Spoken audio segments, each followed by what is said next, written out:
मैं चाहता हूं कि कोई भी विधायक या सांसद बनता है तो उन लोगों को यही सोच लेते हैं कि 5 साल तक मुझे किसी कोई हटाएगा नहीं, लेकिन एक राइट टू रिकॉल आने के बाद वो ये चीज़ को डर रहेगा कि नहीं, जनता मुझे 5 साल से पहले भी अब उसके पद से हटाया जा सकता है। जो गरीब है वो उसके माँ बाप लाइब्रेरी पढ़ाने में सक्षम नहीं है, ट्यूशन की व्यवस्था नहीं कर पाते हैं, तो उनको मुफ्त ट्यूशन की व्यवस्था करवाई जाएगी। कि जितने भी महिलाएं हैं और लड़कियां हैं उन लोगों को एक आत्मरक्षा और सेल्फ डिफेंस का एक ट्रेनिंग दिया जाएगा। नमस्कार, आप देख रहे हैं लाइव इंडिया। बात करें झारखंड की तो झारखंड में विधानसभा चुनाव का आगाज हो चुका है। आगाज होने के साथ ही तमाम राजनीतिक पार्टियों के नेता और विधायक अपने क्षेत्र की जनता के बीच में जाकर वोटरों का नब्ज पकड़ने की कोशिश कर रहे हैं कि इस बार क्या चलेगा। मैं आपको बता दूं कि इस वक्त हमारे साथ एक खास मेहमान हैं, अजीत कुमार रवि जी हैं। रवि जी, हमारे चैनल में बहुत बहुत स्वागत है। थैंक यू, धन्यवाद। और रवि जी, अजीत के बारे में बता दूं कि अजीत जी कांके विधानसभा क्षेत्र से राइट टू रिकॉल एक नई पार्टी है, उस पार्टी के ये प्रत्याशी हैं कांके विधानसभा क्षेत्र से। क्या कुछ एजेंडा है, किन एजेंडों को लेकर, किन मुद्दों को लेकर आप कांके की जनता के पास आप जाने वाले हैं अजीत जी?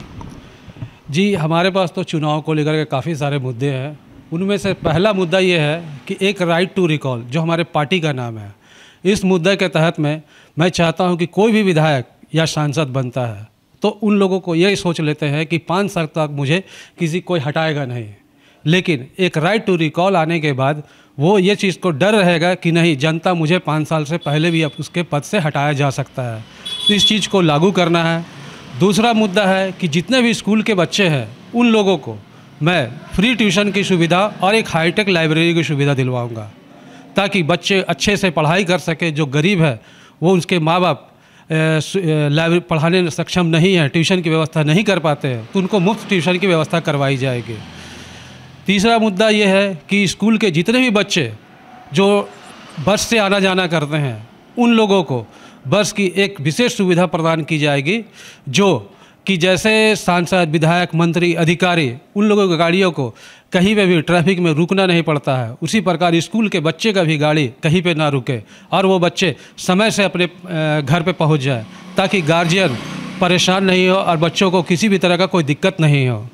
चौथा मुद्दा हमारे पास में है कि जितने भी महिलाएँ हैं और लड़कियाँ हैं उन लोगों को एक आत्मरक्षा और सेल्फ डिफेंस का एक ट्रेनिंग दिया जाएगा, और इसके बाद एक सामुदायिक भवन का निर्माण करवाया जाएगा। उसमें आदिवासी समुदाय, दलित समुदाय, मुस्लिम समुदाय और सभी समुदाय के लोगों को लिए हर एक क्षेत्र में एक सामुदायिक भवन का निर्माण हो, ताकि उन लोगों को किसी भी तरह का कार्यक्रम अपने क्षेत्र में जब होता है तो उन लोगों को परेशानी का सामना ना करना पड़े। अजीत जी, 1990 के दशक से देखा जा रहा है कि वहाँ सिर्फ चेहरा कोई भी आ जाए, बीजेपी खुशकिस्मत है, बीजेपी खुशकिस्मत है। भाजपा वाले किसी भी चेहरा को चुनावी मैदान में उतार देते हैं, वो जीत कर ही विधानसभा पहुंचते हैं। 1990 के बाद से, चूँकि बात करें कि बड़े पार्टियों की अपेक्षा एक तरफ बीजेपी है, वहीं 3 बार से हारे हुए सुरेश बैठा भी इस बार किस्मत आजमा रहे हैं, और 12 से 13 निर्दलीय और भी अलग अलग पार्टी से कहे या फिर निर्दलीय भावी विधायक प्रत्याशी भी हैं चुनावी मैदान में। तो उन सबको आप कैसे टक्कर देंगे? क्योंकि 1990 के बाद से सिर्फ कमल खिल रहा है, कभी जीतू चरण आते हैं, कभी समरी लाल आते हैं, उससे पहले भी अलग अलग बीजेपी के ही नेता रहे हैं। 35 साल 34 साल से वहाँ किसी दूसरे पार्टी को मौका नहीं मिल रहा है। आखिर जनता के बीच में या फिर अन्य पार्टियों को आप टक्कर देने के लिए क्या एजेंडा है? 1990 से भले ही बीजेपी सरकार में कांके के विधायक बन रहे हैं, वहाँ पे अपना सत्ता कायम रखे हुए हैं, लेकिन आज़ादी से लेकर के झारखंड अलग होने तक में करीब 80 सालों में आज तक उस क्षेत्र का ना तो विकास हुआ है, ना ही लोगों को शुद्ध जल की व्यवस्था हुई है, और यहाँ तक कि एक चिकित्सा सुविधा भी नहीं दिया गया है। तो मैं चाहूँगा कि उस क्षेत्र के लोगों को जो एक विशेष चिकित्सा सुविधा दिया जाएगा, और उस क्षेत्र में एक सरकारी ITI कॉलेज की व्यवस्था करवाई जाएगी, नर्सिंग कॉलेज की व्यवस्था करवाई जाएगी, ताकि वहाँ के बच्चे पढ़ने के बाद पढ़ने के लिए कहीं बाहर जाने की ज़रूरत ना पड़े, और उसी क्षेत्र में अपना जो है पढ़ाई करें। वहाँ के लोगों को रोज़गार मिलेगा, वहाँ के लोगों को नौकरी की सुविधा दी जाएगी। और इन सब के अलावा कि जो आम ज़रूरतें होती है कि उचित सही तरीके से रोड नहीं बनना, वो दिक्कत है।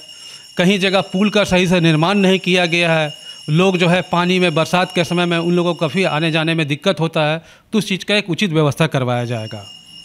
अजीत जी, बात करें तो कांके जो सीट है वो एक एसी सीट है, रिजर्व सीट है, और वहाँ पर अनुसूचित जनजातियों का बहुल क्षेत्र है। लेकिन आज भी देखा जाए तो जो एसी समाज है वो आर्थिक रूप से, मानसिक रूप से, सामाजिक रूप से वो समाज से बहुत पिछड़े हैं। तो वजह क्या है? जो नेता विधायक जनप्रतिनिधि बनते हैं अपने समाज को ही भूल जाते हैं क्या? वजह क्या है? वजह यही है सर कि लोग समाज के बनने के बाद समाज से कट जाते हैं, समाज को भूल जाते हैं, और इन्हीं सबों को दूर करने के लिए वहाँ के लोगों को जो एक विशेष सुविधा प्रदान की जाएगी, जो रोजगार होगा, वहाँ उस क्षेत्र के लोगों को नौकरी की व्यवस्था करवाया जाएगा। उस क्षेत्र में एक ITI कॉलेज, जैसा कि मैं बोला हूँ, वो ITI कॉलेज की व्यवस्था करवाई जाएगी। और जो गरीब है, जो सक्षम नहीं है, उनको सरकार के तरफ से या झारखंड सरकार के तरफ से एक व्यवस्था करवाई जाएगी ताकि वहाँ पे कुछ रोजगार का किया जाए। महिला ग्रुप, जो महिला संगठन होते हैं, उन लोगों को एक कम ब्याज दर में उन लोगों को लोन की व्यवस्था करें ताकि वो अपने क्षेत्र का और अपने घर, परिवार और समाज का विकास कर सकें। अजीत जी, ये बताइए कि चुनावी मैदान में और भी कई प्रत्याशी हैं, कई नेता विधायक हैं, औरों से अलग हटकर आपके अंदर में क्या है, क्या विजन मिशन है जिसकी वजह से जनता आखिर अपना कीमती वोट आपको दे? औरों से अलग क्या है? ये है कि मैं उस क्षेत्र में 24 घंटे लोगों की सेवा में तत्पर रहूँगा, और किसी भी तरह का उस क्षेत्र का जनता को अगर कोई दिक्कत होता है तो मैं हमेशा तैयार रहूँगा। वो जब भी फ़ोन करे, जब भी बुलाए, उनको ये कि मेरे तरफ से 5 सालों में कभी भी दिक्कत नहीं होगा, और जो भी विधायक फंड से जो भी पैसा आता है उस क्षेत्र में विकास करूँगा ताकि वहाँ के लोगों को किसी भी तरह का कोई दिक्कत का सामना ना करना पड़े। जनता के बीच में जाने के लिए पूरी तरह से तैयार है, कमर कस चुके हैं। कौन से आपका चुनाव चिन्ह क्या मिला है? हमारा चुनाव चिन्ह प्रेशर कुकर है। और कुकर है जी, इस बार फटेगा, प्रेशर कुकर फटेगा कांके में? फटेगा भी और सीटी बजेगा भी। सीटी बजेगा जी, पूरी तैयारी कर ली है। पूरी तैयारी के साथ में है, और पूरा विश्वास है कि इस बार कांके की जनता मुझे ही अपना सहयोग, समर्थन और आशीर्वाद देगी। चलिए, तो ये थे कांके विधानसभा क्षेत्र से भावी विधायक प्रत्याशी अजीत कुमार, जिनका चुनाव चिन्ह प्रेशर कुकर है। अब ये प्रेशर कुकर कितना गर्म होता है, कितना सीटी मारता है, कितने बार मारता है, ये 23 नवंबर को चुनाव परिणाम आने के साथ ही पता चल पाएगा। इस खबर में सिर्फ इतना ही। देश दुनिया के तमाम खबरों से अपडेट रहने के लिए देखते रहे लाइव इंडिया। सहयोगी विशाल के साथ संजय कुमार, रांची।